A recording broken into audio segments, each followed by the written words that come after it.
Hello, everyone. Welcome to the June 5th episode, or rather webcast of from Robo Global. I'm Zeno Mercer. I lead research here at Robo Global at Vetify. And today we're going to be talking about the latest trends and news and things happening in robotics, AI, and healthcare, three areas that I believe are very fundamentally important to the world. To make this more engaging and fun and insightful, I encourage you to ask questions. So there is a Q&A box, so feel free to ask questions. I might be able to answer it in the middle of the presentation, but we will also have some dedicated time at the end to cover any questions you may have. If I'm not able to get to it, I will try to respond personally afterwards. So really feel free to shoot any pressing question you have or anything that comes up throughout. Thank you for some hearts. Yes, I do react to that. If I see interaction when I'm talking, I can double click on it and emphasize a topic or area. I'm not sure if there's a question mark, but that would probably be a helpful thing to add sometime in the future to the platform. There's also resources you can download. There was a video I was going to show you guys today, but you can't do it. So if you want to watch it when I get to it, feel free to download this presentation deck so you can get to it later. So that's there as well. There's also going to be some polling questions, which will be coming up really shortly, and a survey that kind of helps answer, and it's really good feedback. So appreciate it if you do answer that survey questions. Lastly, at the end, you will have the opportunity for CE credit. So yeah, again, I'm Zeno Mercer. I spend all day, night, and I mean that, thinking about what's happening in the future from humanity perspective, from technology perspective, philosophy and ethics, everything that goes into it, and how these technologies that come about will be adopted across the globe. And kind of speaking of adoption, let's get to our first polling question. Do you use AI tools? And so I really want to know from you, the audience that I cannot see, are you using AI? Are you using it in work? Are you using it professionally? Are you using neither? And I think there's like a happy face thing, or if you're wanting to use it, but you haven't, do like a little celebration symbol, because I think there's a lot of people that maybe haven't gotten to the point of comfort, or they don't know where to start. And I'm going to talk about that in a little bit. All right, so cool. Got some of those little confetti celebration things.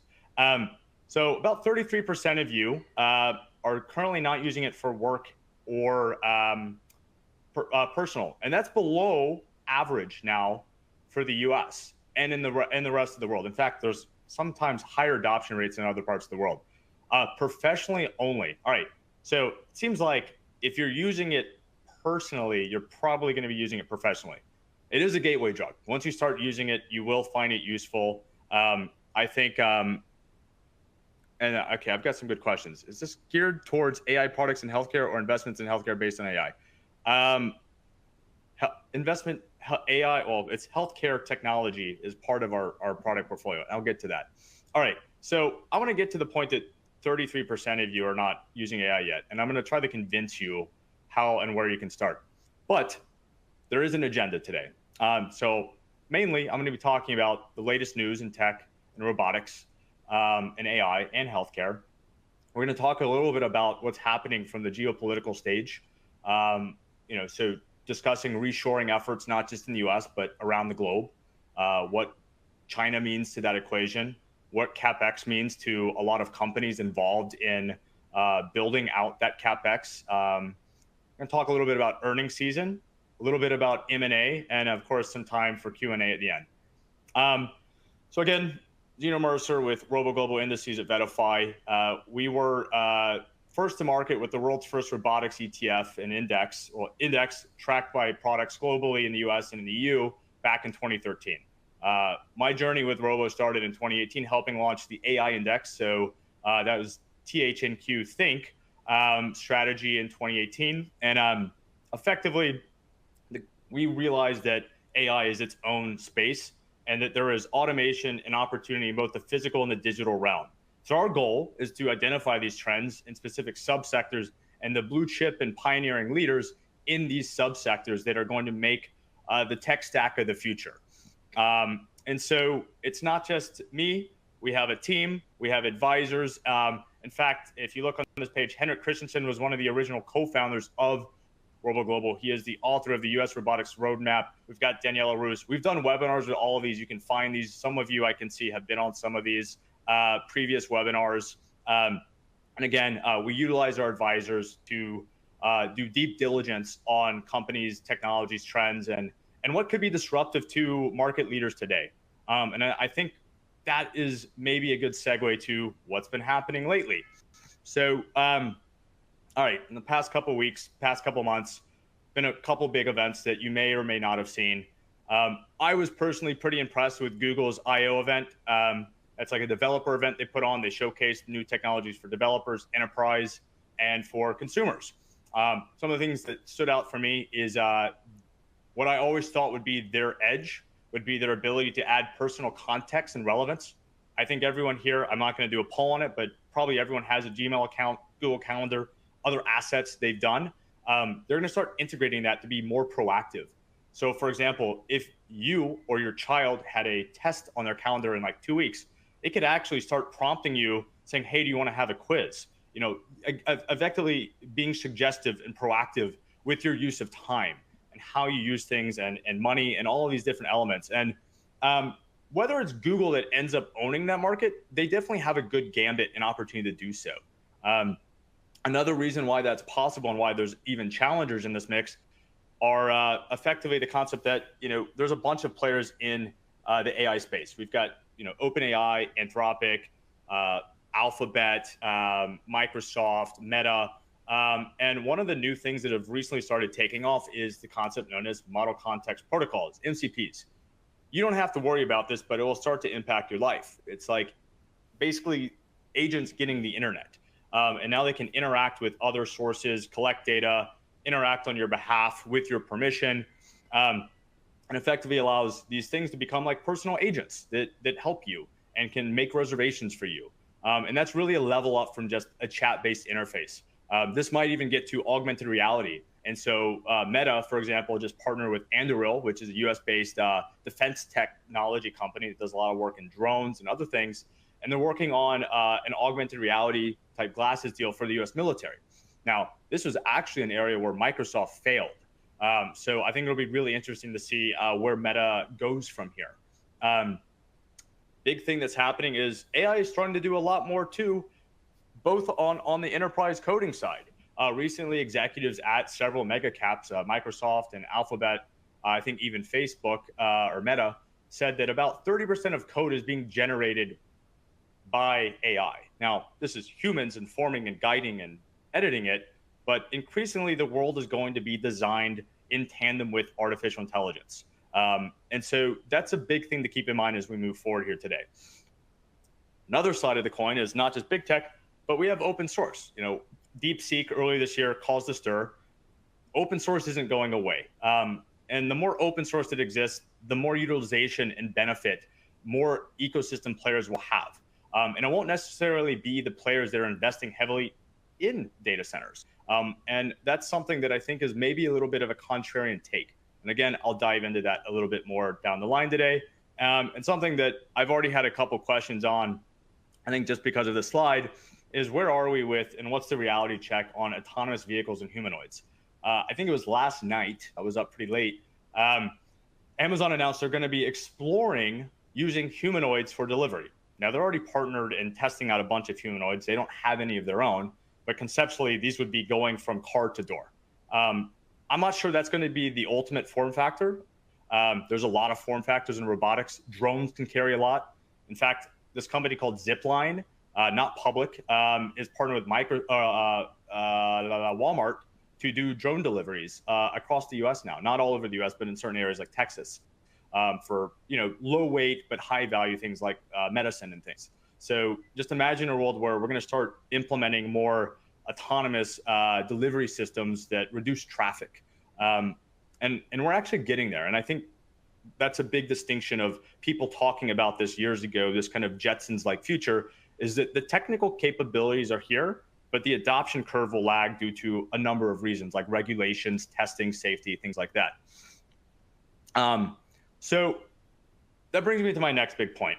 And you may agree or disagree with points of this. And sure, some of the timelines of this may be fuzzy, but I don't want to. I feel like I sugarcoat some of these conversations sometimes, and I'm talking to people on the front edge of technology all the time, and it really is true. Everything is about to change, and the change can feel scary. Change can feel like, will I have a job in the future? What's the future for my kids? What do a lot of things mean? And yes, I think we're already starting to see the writing on the wall, or at least I am, and a lot of the areas are. Big tech firms are spending more on AI and capex and software, ongoing operating expenses for maintaining automated products while they're reducing headcount. In fact, everyone's being encouraged to use more AI in their job to be more productive.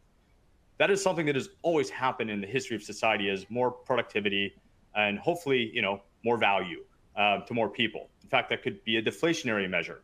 In fact, it might get to a point where traditional careers maybe don't even make sense anymore. And that's really complicated thing to swallow, given that kind of the entire history of humanity has been from kind of like apprentices and, learning how to do things and designing things. And now everyone's really going to have, AI agents, maybe even personal robots and 3D printers to design and make in the world. And so I kind of want to shift from a fearful lens to a more positive lens, which is abundance will become the default. I believe, based on our research, that we will solve a lot of things like energy. And what does that mean? Robots use energy, data centers use energy. They're also being used to design better energy modalities, better batteries, better chemistry, better sustainability. Data centers themselves are becoming more efficient. We're seeing new hardware and other technologies come along that reduce the energy consumption while increasing the value and output of what these models are able to do, not just in the digital world and managing digital assets, but physical assets as well. And that brings me to the next point, is we're also going to see probably a reduction of energy consumption, more utilization of transportation and other things, but I call it the maximum efficiency frontier. And effectively what that means is that, if you identify like how much material and energy is used for any given task, we're pretty low on that scale. We have single-use cars, we have all these things that we might like, and but in a dense city, it doesn't really make sense. It causes congestion. In fact, we just implemented congestion pricing. Whereas in the future, technology might be able to solve that. And so scientific discovery will accelerate. It is being used in labs all over the world for discovering new medicines, new materials, all these things. And again, all these things go back to each other. And another important point is, I mentioned robots using energy. Robots will be increasingly used in the production and maintenance of energy itself. And so the concept here is that, if you have solar, if you have batteries, all these things, like these are going to be increasingly automated factories. And so it will be kind of a bot making bot world. And knowledge will be instantly available. I've said this earlier to the people who have not used Gemini, Claude, whatever, try it out. Just get started, because I think you'll find it really fascinating what you can learn and do versus traditional Google search. So the way I look at things, and this is a framework that I've put together, I call it the M-cubed framework. And so effectively, a lot of the world, in fact, maybe 80% of GDP, this doesn't include housing or static real estate or land, but most of the world's GDP, so the production side of what's actually happening, fits into make, move, or manipulate. You're either making something, you're either moving something, or you're manipulating something. So you're changing a number, calculating, or doing surgery and changing something. And so this happens at the nano, micro, and macro scale. So, for example, as a human, I don't have to think about my atoms and my nervous system working to let me move my body. So those types of like micro senses and vision and things would be more nanoscale, but they enable me to move at the micro scale, to be able to do tasks, accomplish things. And really that combination itself has made humans very advanced. The macro is our communication, the way things coordinate together. And as a society, we've done a great job of that. In fact, humans are, the alpha species and have taken over the world because we were able to conquer, make, move, manipulate across these dimensions. And more recently, in the last 150 years or so, like 100, getting electricity, getting computers, digitizing and controlling energy into bits, and controlling and storing information, we've been able to codify a lot of these elements. And now we are going to be getting into a world where these atoms are being controlled by bits. And this is a really big concept. And again, I mentioned this is about 80% of GDP. Most of GDP happens in the physical world, from agriculture, construction, manufacturing, logistics, even healthcare. Most of healthcare is actually physical, whether you're in a hospital, getting support, the supply chain lines, all these things come together. And you can see a bunch of different examples. Again, this is also digital. So AI comes into play. And that's why we do separate robotics and artificial intelligence as separate classes. They have different bodies, they have different purposes, but they are going to increasingly overlap with each other. This is where I was going to play an interesting video, but again, you'll have to download it because I think the volume wasn't working, and I don't want to make you just read text any more than you have to. But concept here is that we're at a tipping point where technology capabilities are expanding the use cases of robots. The utilization goes up, the ROI goes up, the costs are going down, and effectively we're about to see millions and millions of robots, if not billions of robots enter the world of all shapes and sizes, not just humanoids, but mobile robots on the ground that can move things easily, drones, autonomous vehicles, and they're going to coordinate together. And I'm not sure I agree with some of these elements from the Morgan Stanley report, but maybe ballpark figure makes sense. This is going to use a lot of energy. But again, as I mentioned, AI and robotics will also help drive the advancement and maintenance and autonomy of energy itself. We hardly use any, for example, percentage of solar energy coming into the planet. Nuclear is starting to take off as well. And nuclear's ROI and advancements is being spurned a lot because of these big data centers demanding more clean energy. And yes, it is clean energy. That is something that people have finally kind of agreed on in the last several years. It was kind of considered taboo for a bit. So what this means, the importance and significance of this is that there's a lot of work to be done. In fact, let's see. I am not seeing my slide pop up. Oh, there's an animation. Hold on.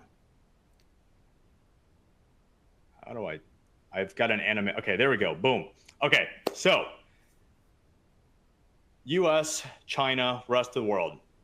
So it's clear that we've given a lot of this industrial base that's going to make the future to the rest of the world. We've taken over for many years. We've kind of had global imperialism of sorts with our technology. Google, Microsoft, Apple, all of these technologies have been deployed in kind of all around the world. But China has really been taking off lately in the last 2 decades. In fact, if you look at the right-hand chart, you can see that they are now ahead in EV sales and deployment and adoption. And we kind of look at in the US, for example, and I know there are some people here from the EU and around the world, but in the US, EVs are still kind of like a niche kind of topic. And part of the reason is that we don't have the infrastructure. China has more or less 18 times more charging density on a per capita basis, a density basis. They charge faster. The average charging speed is faster. And the EVs have more range. So why wouldn't they be doing more EVs? And of course, they've got companies like BYD, Xiaomi, and others that are pushing forward and making not just baseline basic cars, but like really high tech cars that are inventing new things like better suspensions. And so China also makes most of the solar panels, all these things. And so when we talk about US versus China and what Trump is trying to do and what everyone's trying to do, is that we've become, as a world, overly dependent on China. And one of the things we've been following is not just reshoring, but this global reindustrial rebasing. And so we're going to be looking at in the US lots of reshoring opportunities here. And these are going to be increasingly automated factories and systems in place. Now, it's not just the US, India, Vietnam. There's also a push to get out of China. And China is still a big market itself. Let's be clear. But again, there's a lot of work to be done here. They also have the best drones. We do have a bunch of really interesting drone companies in the US. Most of them are private. And so kind of digging deeper on the reshoring topic, in the last year, we've seen trillions of dollars of CapEx announced. So it might be interesting to know that, there are some companies that are facing kind of like uncertainty, like, oh, what is this earnings season going to say? And I'll talk about earnings later, but it's really missing the forest for the tree. We are in a huge, not just new build cycle, but an upgrade cycle. I'm going to talk about some of those upgrades in a bit. Just some of the big highlights just in the U.S. alone, we've got Apple with a big commitment. That 500 billion isn't exactly accurate to how much capex will exist, but it's an investment commitment. IBM, Taiwan Semiconductor, obviously in Taiwan. That's a company that's in our AI strategy think. I think it's one of the most important companies in the world, and could be an even bigger company. And I think another element here is medical security. So this is more of like a security plan and a business continuity plan. We saw issues occur during COVID, but now it's a little bit more complicated. The other side of this is because of AI and robotics, it's actually becoming more feasible, not just from can we do it, but from an ROI perspective, to actually build these next generation of factories so that we do have our own medicine production. And we don't actually have all of that in the US. Like, we could actually be crippled by supply chains being cut off, and there would be massive casualties and issues from that. What I haven't talked about as much yet is the data center capex. And so one of the, I'm looking at the Q&A real quick. One sec. Okay, so one of the areas here is data center capex. And that's something that is, I will call, separate from the rest of the capex. I think they're very different. They have different cycles. In fact, this data center AI focused capex cycle has been going on since really January 2023, right after ChatGPT came out. And so what I just want to highlight here is that when people are talking about the opportunity ahead, these are not done yet. These are multi-year cycles that are going on. In fact, McKinsey projects that the AI infrastructure, and this is mostly data center focused for them. So I'm going to elaborate how it's actually bigger than that in a second. But the AI infrastructure spending they project is to be around $7 trillion by 2030. We're well under that right now. And so this is still a long growth cycle ahead. But I want to highlight real quick that this is and I made this word up, this is the tip of the ice spear. That means it's both the tip of the iceberg and the tip of the spear. In fact, what I mean by that is that it's a tip of the spear. It's the gateway to building and training new models. This is trillions of capex to improve not just model training, but also inference, so using the AI. And this is one of the biggest endeavors really in human history. More than railroads going out, this is a massive global investment mandate. And there's a game theory. You don't want to lose out on this. So there will probably be more spending on this than necessary. But when I say the tip of the ice spear, what I'm saying is that there's going to be more ongoing winners that are not just like kind of more one-off data center investment plays and suppliers. And so where does the point of all this investment? It's to use it. And so this is where AI meets the real world. I think Jensen recently said, NVIDIA CEO, basically was on his last presentation, basically said that, inference is going to be much bigger than training. And I believe that. And I also believe that it won't just be in data centers. I mentioned open source and lightweight models earlier. I believe, and our research points that we'll see a hybrid AI model where you will see a lot of offloading of AI on the local devices and to embedded objects like drones, cars, vehicles, personal humanoid robots. And this is going to require a different tech stack than what we currently operate from today. And so, as AI capabilities skyrocket, we are going to see longer duration winners. And so we're going to see increased demand for connectivity. So how does everything mesh and work together? Going back to that M3 framework, you've got objects and things operating at the local level, capturing footage, interacting with humans and other robots and flying around or doing whatever. They're going to have to be connected and tethered to have control over them. That also ties in cybersecurity. So are the individual robots secure? Is the network controlling them secure? There's a lot of things that can go wrong. I'm not going to really reference too much Terminator, but you obviously need to have cybersecurity and controls very paramount, whether it's a good actor or preventing mistakes. Big data and analytics. We recently saw a conversation around how important it is to verify the output. So it's not just the prompt or the concept, but are you tracking what's coming out? Because as more actions are automated from inputs, and that's, whether it's reports or decisions or actual real world examples of actions, and decisions. We need to be able to analyze that data in real time and accurately. And this is going to be a huge market because AI is coming into every industry across the globe and governments. And so we need to have that observability and edge compute. And I believe these are all parallel growth stories that will rise a little bit more delayed, but kind of coming up now, up the early cycle with the data center play. And so lastly, of course, I mentioned robotics, better skills, more adoption, and they're going to be in all shapes and sizes. And so, we still believe that we are coming out of a multi-year flat down cycle for robotic space, which might sound crazy given all the investment in data centers, but again, those are different markets. So how big is this opportunity? Going back to the M3 framework, take a look at this real quick. So on the left-hand side, I've kind of given you this flywheel model, right?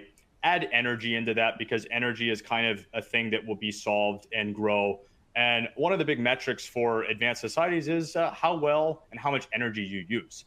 And so we're going to see this flywheel come into effect. And right now, on the right-hand side, this is a chart that basically maps from our research where AI and robotics technically can solve a task. So the blue line is what percentage of GDP can be done from a technical perspective by AI. And you'll see capabilities climbing far ahead of actual usage and market size. And again, this, as you can see, right now, GDP is growing at 2.9%. Some people think GDP will accelerate. So this, if that happens, this will be a conservative number. But right now we're projecting that the robotics and AI market by 2040 could be, $43 trillion. And so I think that's a big number. And if you look at where we're at today on the left-hand side, we're still very low. But as I mentioned, as you saw earlier, Anthropic CEO, which is backed by Amazon, thinks that about 50% of entry-level jobs could be automated in the next several years by AI. So even this chart could be conservative. Again, I just want people to kind of marinate on this for a second because I think it really hits home where things are going. And I believe, and from our perspective, because of this, because of what this could cause and do, it's important to own the rails. And it's not just an investment opportunity; it's a hedge, and you'll also see societal benefit coming in many different domains. I forgot to dive into this earlier. I did a report this past week about kind of the issues with the U.S. debt, aging population, and I don't think Doge solves it. And I think Elon has given up on that concept. It's technology advancement and deployment.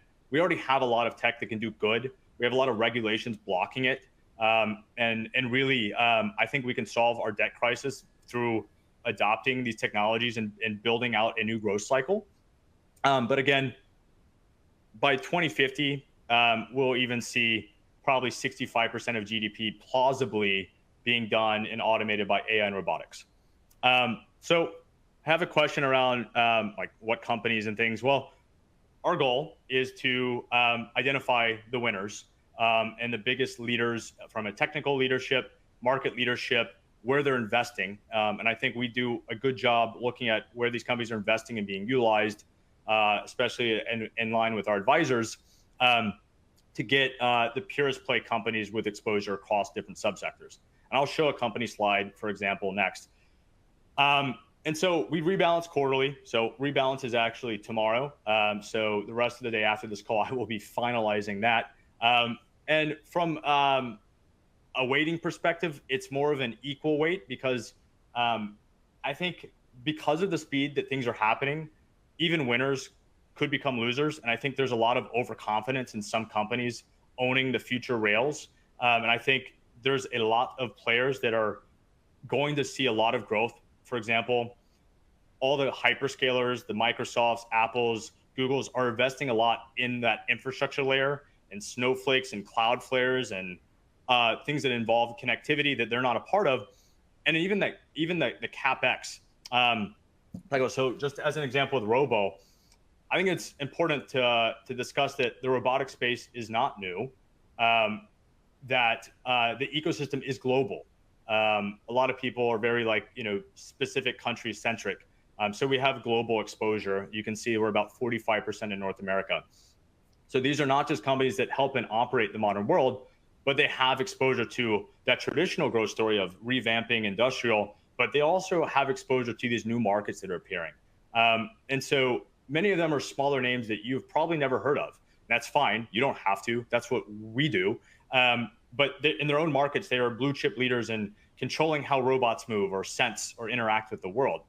And so, we believe that Wall Street and analysts are underappreciating this growth cycle that is ahead in the robotic space.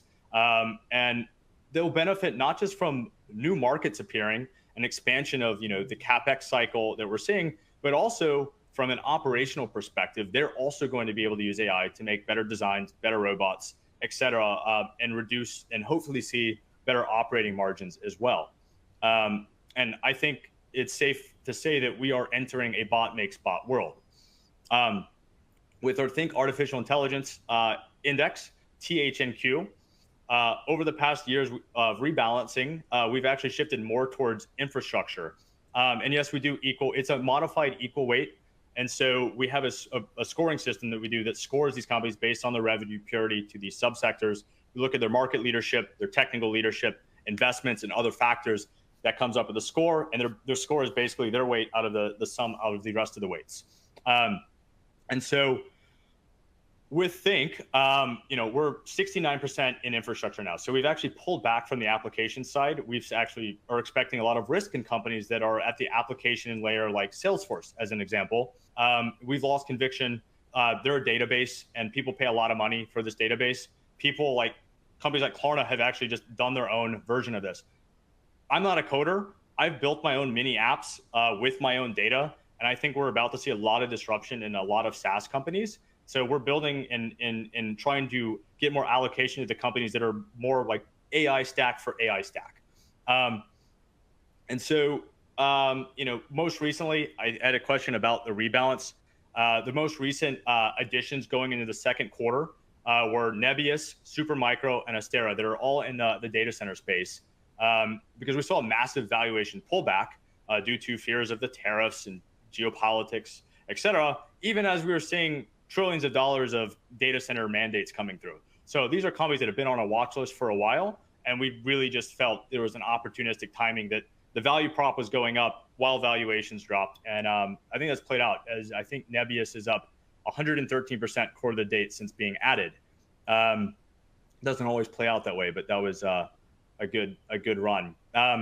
So HTEC, this is another platform. I get less questions about healthcare, but I think there's an interesting timing and play to be said. Valuations are very low, even though growth rates are projected to be multi-year, pretty strong.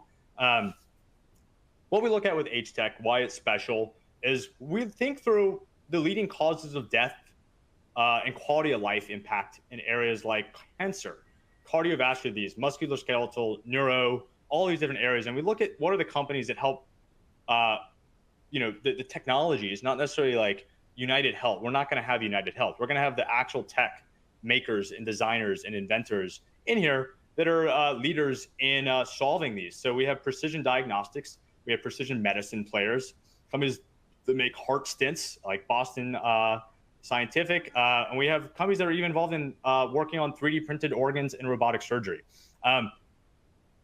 We do think that this portfolio and the way the world is heading will see more adoption than what is expected and projected right now, given that the world is becoming flatter. And we think the best healthcare technology will become more of a global play, more like how we have seen mega cap tech firms do the same.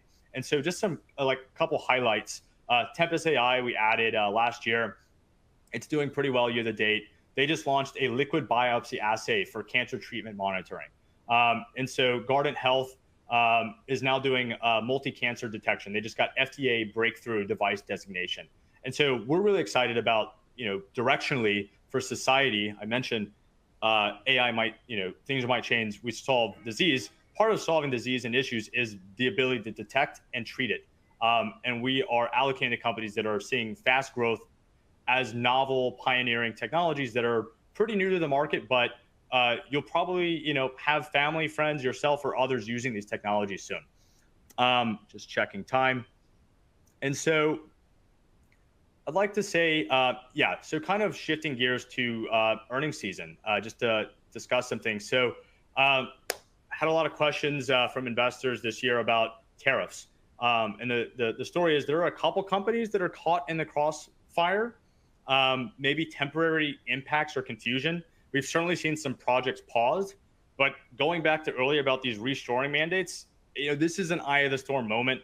We believe that fundamentally the story has actually gotten stronger. We think that more countries around the world are increasing their investment mandates in the areas that are going to utilize robotics to have that sovereign independence. And so we actually think, ironically or coincidentally, it is going due to. Now, two companies I'll highlight that have been impacted. NVIDIA clearly has a decent percentage of revenue tied to China. They are navigating this. In fact, their most recent earnings announcement, they did their Q2. They reduced their guidance by $8 billion. Or they said there was an let me rephrase. They said China would be an $8 billion hit based on Trump's rules, but they're keeping their guidance the same. So effectively, they're like, we don't need China. I think that's an important thing as well, is that a lot of these companies don't need China, but if they can play into that market, there is more upside to be had for, primarily, and think U.S. based technology companies to service that market. Two other interesting points. I think Foxconn is an interesting highlight. A lot of people identify them as being tied to iPhone and Apple's fate, and that was historically true. In the past 5 years, they've really been pushing forward to geographical and end market customer diversity. So now they count NVIDIA as one of their largest clients. They're building AI servers. They're expanding into India, helping build semi equipment there. They're going and partner with, I think it was Mitsubishi in Japan for EVs. And really, it's just going to show that, like, if you can be excellent in one area, you can expand. And what's interesting is Foxconn's actually, I think, down or flat more or less year to date. Even while these opportunities grow, they're going to use more robotics and, should see operating expenses and net margins improve. So that's a company I like to highlight. I feel very excited about. Rockwell, talk about that briefly. They're a US-based systems integrator, so they help companies design and manufacture and build and operate logistics and manufacturing plants all over the world. But they raised guidance this latest earnings season. I believe our research indicates that is a leading indicator of actually validating CapEx plans, and so that should be good for the overall robotics ecosystem that plays into all the way down to the components layer to the system integrators, computer vision, tracking, and more deployment. So overall, felt very good about Robo's earnings season. Think THNQ. A lot of times people just think it's pretty it's easy to say the same thing, but biggest takeaway was that AI CapEx and AI software are sticky and growing.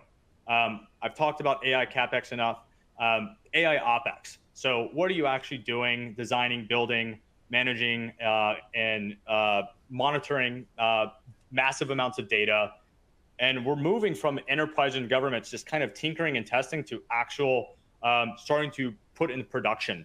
And so we are seeing companies like Snowflake and Cloudflare beating expectations and raising guidance. And this kind of plays into our thesis that the bigger winners are going to be, the winners are not just going to be NVIDIA at some point.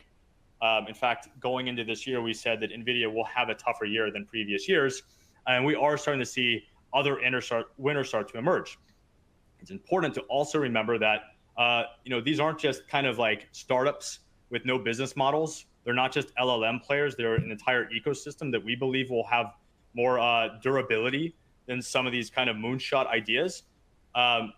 I think 93% of the Think Index is profitable at the latest earnings season.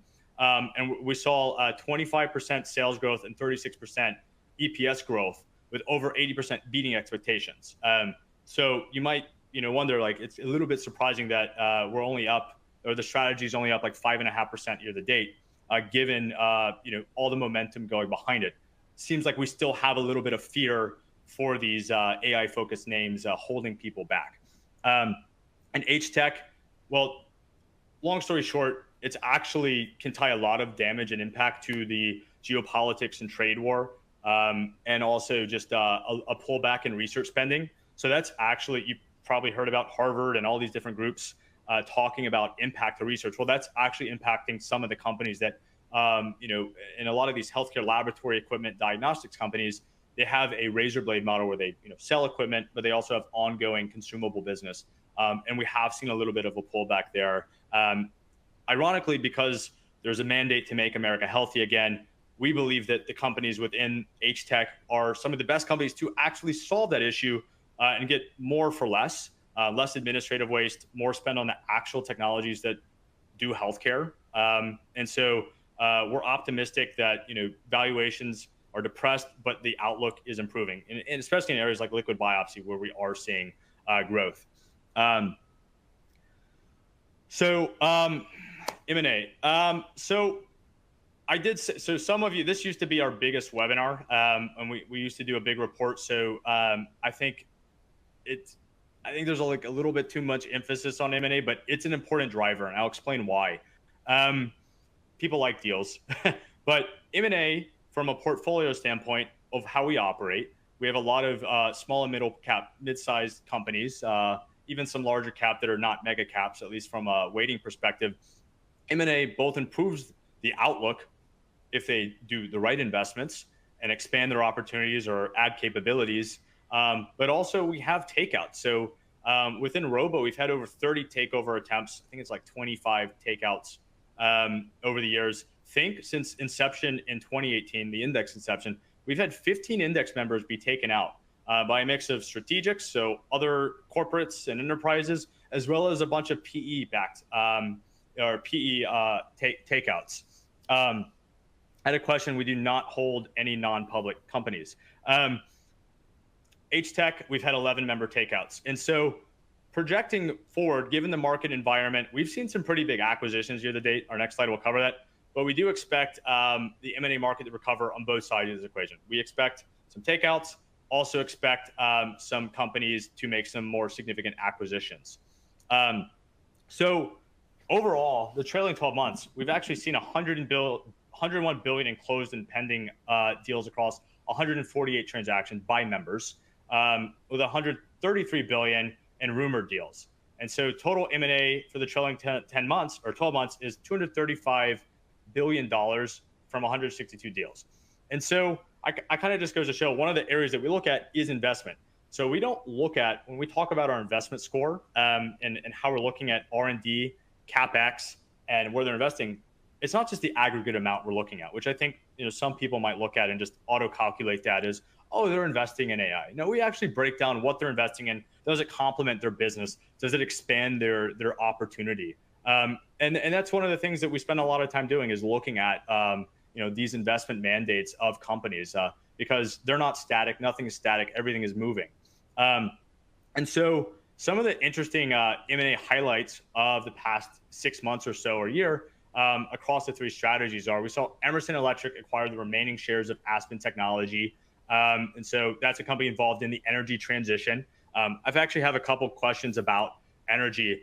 We're not owning pure play utilities or companies like that. We do have a lot of companies involved in the design, maintenance, deployment of energy, Yokogawa, Yaskawa, things like that on the Robo side.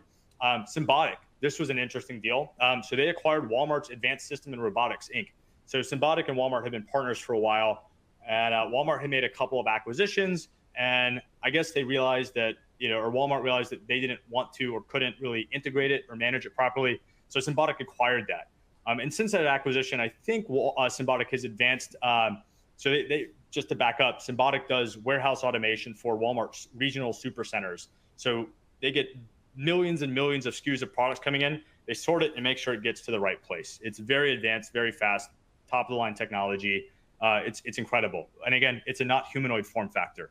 And then some other interesting deals that have happened. Tempus acquired Ambry Genetics. It does a lot of genetic testing and such. And so that recent concept where I talked about them getting into the cancer monitoring can be tied to work that they're doing in Ambry Genetics. And so you're seeing, opportunities expand from these acquisitions. Infineon acquired Marvell's automotive Ethernet business. So as we start to see more autonomy, maybe even drones interacting with cars, autonomous fleets interacting not just with themselves, but with each other to optimize traffic flow, the connectivity, cybersecurity, the latency. So everything has to happen in real time. There can be no delay, no issues. Infineon is one of the leading players in that space. And, we believe that acquisition made sense and again, expands their opportunity. Did see, or did have, and Hologic rejected it. They're in our healthcare index. They do a lot of point of care diagnostic testing for viral or other areas. So TPG and Blackstone offered them just a month ago or within the last month, $16 billion to take private, which was a decent premium, and they rejected it. So maybe there's ongoing, or management believes that there's upside to be had.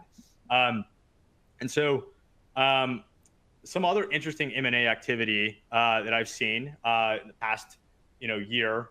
I think the biggest one, I'll just start with this, was OpenAI's acquisition of Johnny Ives, the former head of design, Steve Jobs' kind of right-hand design man.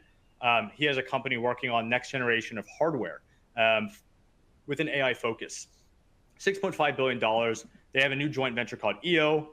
This was announced the same day as Google's I/O event. Seems like that was on purpose. But I think the point here is that haven't really talked about this too much, but the way that we use technology in terms of screens, the way we store data, interact, and find data is fundamentally 1995 Windows technology. That basic screen, it's advanced. We have cloud, but we're still interacting with a very old framework of data. That is old.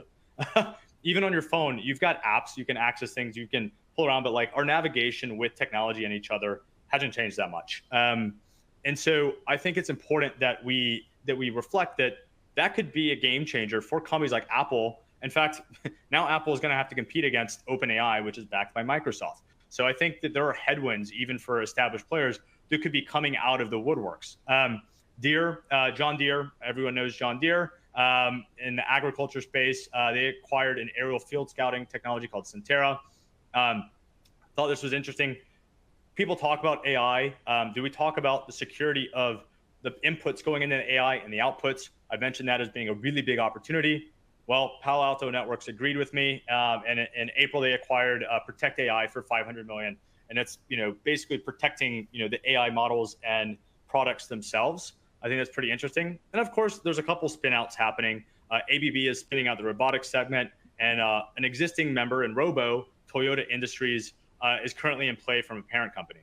I would even suspect we have one company in Think that's trading at 2.5 times forward EV sales and under 13 times earnings, with 75% gross margins. It's a company called Rapid7. It's one of our underperformers year to date. That's a company that traditionally has been a takeover target by private equity groups. So we could, talking about, I'm not saying that's going to happen, but there are targets that, there's that downside hedge of opportunity that I believe can happen. And so that was meant to be hidden. That's just is the same thing. All right, I'm going to hit Q&A now. So let me pull this up. Does defense AI fit into any of the robo ETFs, i.e. Palantir? Well, we technically have an ESG screen, and I don't really believe that has impacted us too much, but we are not investing in robo or AI into kind of killer bot strategy. We're not investing into autonomous, weapons targeting people.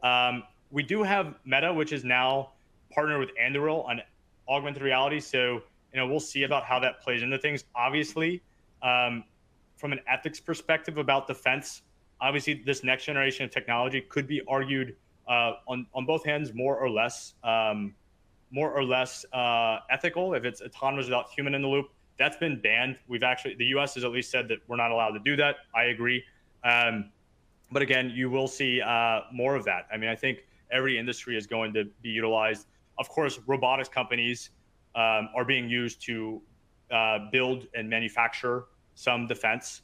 but it's overall pretty low. I have a question about, are your ETFs actively managed? I would say they're actively researched. We have a scoring process. We have a framework. So it is like a hybrid of sorts, but it's technically not, we have a rebalance cycle. We have an active research team, and we're, scoring and having a mix of qualitative and quantitative judgment on that.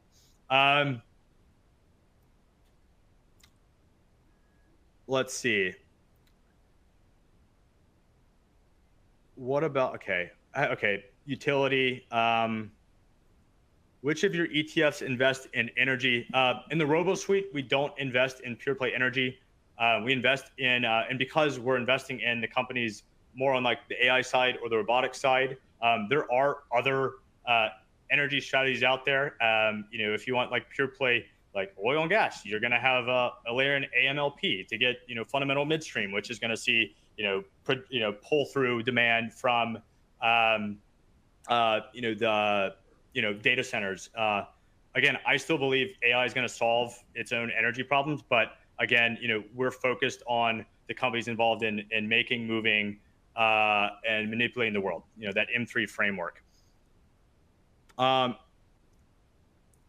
lot of questions about AI. What do you see the opportunities of using the ocean to generate power for the future of robotics AI? Yeah, when I was taking physics in high school, I thought waves would be interesting. There's a lot of underutilized energy. I worry about the environmental impact. I don't want to kill fish just to get energy, but I'm going to try to find what will be the impacts of humanoids and AI on the labor markets. Okay, yes. This is one where I think a lot of people, again, beat around the bush.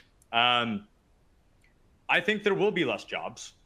I think there are a lot of people who have jobs because they need to just to make ends meet, and they don't have a good quality of life. They're running on a hamster wheel. They spend all their time. They miss important events. They aren't able to be there for family, friends, and other things.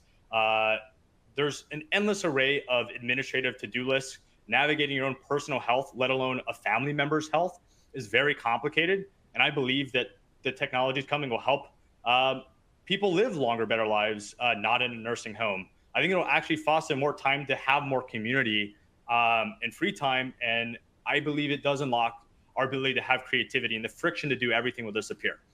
I have called this, or I think I came up with this, but we will go from to-do list to bucket list. And I do believe that. I already am using AI a lot to help frame goals, budgets, and things like that. And it's giving pretty good guidance on how to navigate some things. And so we'll get to a point where it's taking care of like scheduling calls and making appointments and proactively benefiting you, not a third party. That's why I do think there's some risk to being overweight in some of these mega cap names, is because I do think we will have a preference, or at least there will have to be a business model change where you have your own personal AI that works entirely for you. And that wasn't possible 5-10 years ago, or even 2 years ago. That's going to be possible in the years ahead. And so kind of piggybacking onto that, someone asked, if going long AI is so attractive, is it equally attractive to short traditional manufacturing, labor-intensive industries? I don't think so at all. Traditional manufacturing will see a benefit tying back to that flywheel of energy and other elements coming together. These robotics and manufacturing companies like Celestica, Foxconn, they're rolling with and riding these advancements of the waves. They're building the future physically, and they're also able to use AI to enhance their products, designs, operations, all these things. And so I think there's actually more positive tailwinds than any negatives. Now, there was a thing about labor industries. Look, we've pulled out of some companies that design technology for human-to-human collaboration. Not that we're against it at all. We actually think AI makes it so easy that the moats behind some of those technologies are going to disappear.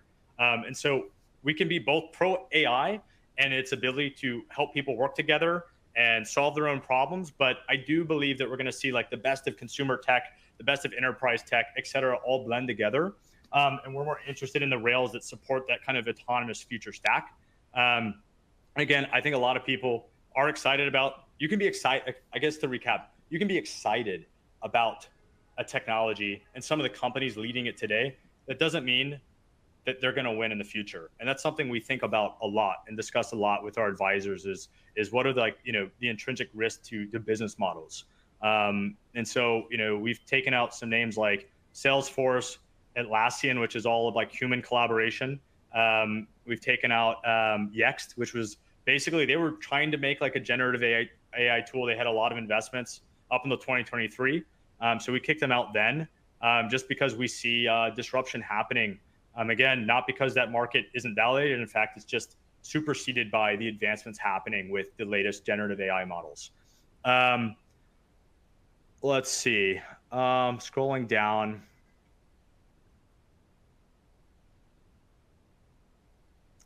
Okay.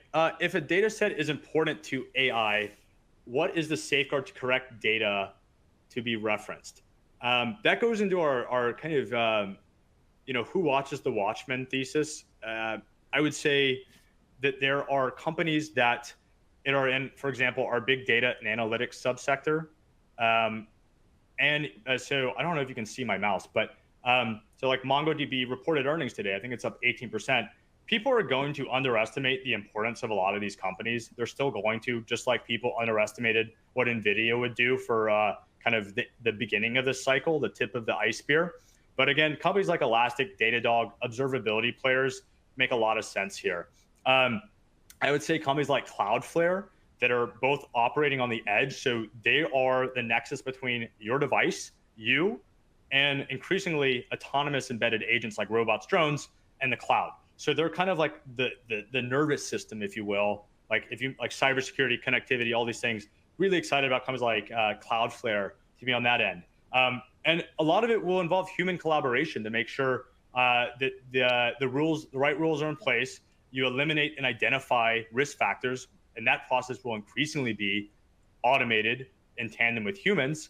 But I think it's a really good question. Obviously, we have companies like CrowdStrike, Palo Alto Networks that, as I mentioned earlier, Palo Alto made an acquisition that literally its goal is to make sure that that type of issue doesn't have to. Though I got a question. Though you don't own non-public companies, do you meet or speak with people in the venture world investing in private growth? I am actually an advisor to a venture fund that spun out when Robo was acquired. So I do cover closely the early stage markets in both AI and robotics. My advisors also, Daniela Roos is the founder of Liquid AI, a lot of exposure to early stage. So, one of the kind of relevant tangents there would be, all these humanoid startups that are coming out. I'm excited by it, but referencing what I just mentioned earlier, there are going to be a lot of losers. There's going to be inferior IP, and acquiring those assets might be difficult. And so I'm excited about the players that are getting involved, a lot of the suppliers to these companies. Some of them are building some elements in-house. A lot of them are. China is a big risk. So again, I've recommended, alongside our advisor, Henrik Christensen with the US Robotics Roadmap, the A3 Association, that the US needs to really focus and plan to build committees, train and educate, and invest and commit billions and billions of dollars, if not 500 billion or more, to advancing this. China is doing that right now. I think an article came out in Bloomberg. I think a reference showed that earlier about China's kind of pulling ahead there. We can't really let that happen. It's not just economics; it's security. So let's see. Oh, I forgot to mention something. So for everyone still here, which is actually most of you, that's great. How do I get started in using AI? Okay, so this is where you need to sign up for the next webinar right now, and I'll tell you why. Dr. Ilya Norbash and I, he is a professor of robotics at Carnegie Mellon, great person, really smart, gets it. We're gonna our next July, and I hope you're on a beach or somewhere with your family and friends sipping a mojito. Well, I encourage you to take a break and actually really join this. I'm being serious. We're going to talk about some really serious stuff. I'm going back to that. Everything is changing. So, like, how do you navigate your family, your household with AI? How do you use AI? Where do you get started? If you have, depending on how old your kids are or elderly parents are, how do you integrate AI safely, smartly, securely into their lives? And we'll probably do some demonstrations as well. And that's going to be very different than our typical presentation that we're doing here today. But I don't think you can be in the space like I am and not be practicing what I preach and using these technologies. And even I think an important bit of this is education.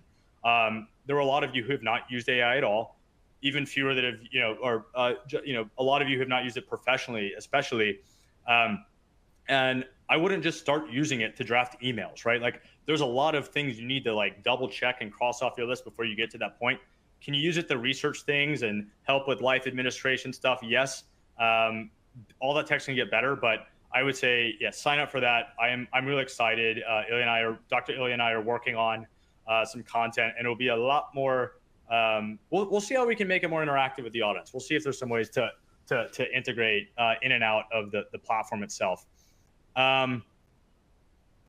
Let's see. I know we're wrapping up on time, but any last questions? This is your last chance to get some in. I guess I didn't really answer the humanoids on the labor markets. Yeah, I mean, we're going to see robots start to eat a lot of the world's labor markets. They can work 24/7. You train one, you train a million. Obviously, this kind of goes back to my capabilities versus actual usage framework, where the capabilities will get way ahead before they're adopted.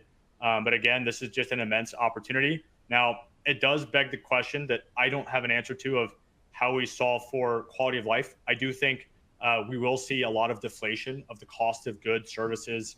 The U.S. is a very services-based economy. I think AI will actually have a pretty big hit on areas like legal and healthcare professions. That's not a popular opinion, but that's what I see coming. Is just this technology is getting so good. So on one hand, you might see some job loss. On the other hand, depending on what ethical or philosophical framework you're looking at, we're empowering people all over the world to have better services, better healthcare, better legal representation, less vulture-like activity preying on them. Hopefully, better energy, infrastructure, and other pieces. I think there are a lot of parts of the world that are not as livable due to some of these limitations that will become more attractive. So I think you'll see like maybe some global diaspora happening. And again, those are all in different timelines. What one item could derail your thesis in AI? I'll try to answer this as honestly as possible. What one thesis? The thesis is, I would say I have a lot of thoughts here, and this is something we think about a lot. Obviously, you could have a breakaway, like someone solves AGI, corners the market before anyone realizes it, and dominates the world. That's maybe more of the like Skynet type concept, where someone just can build better cyber, it moves faster, and you have a nefarious actor behind it.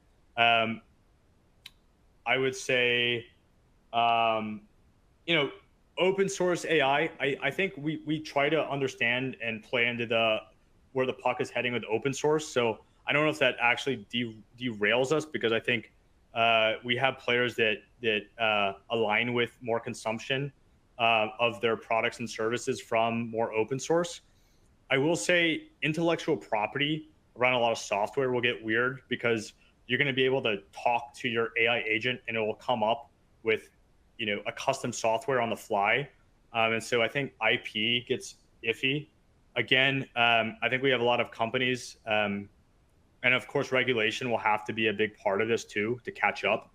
But I don't think this is going away. I actually don't see how this stops.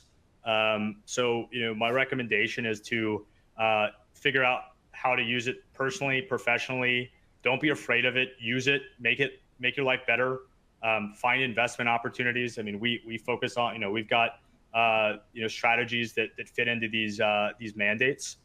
And yeah, and sign up for our next webinar so we can actually show you and talk about these things. I think that's it for the day. Thank everyone for joining. Hope to see a lot of your names, because I don't see your faces on the next call.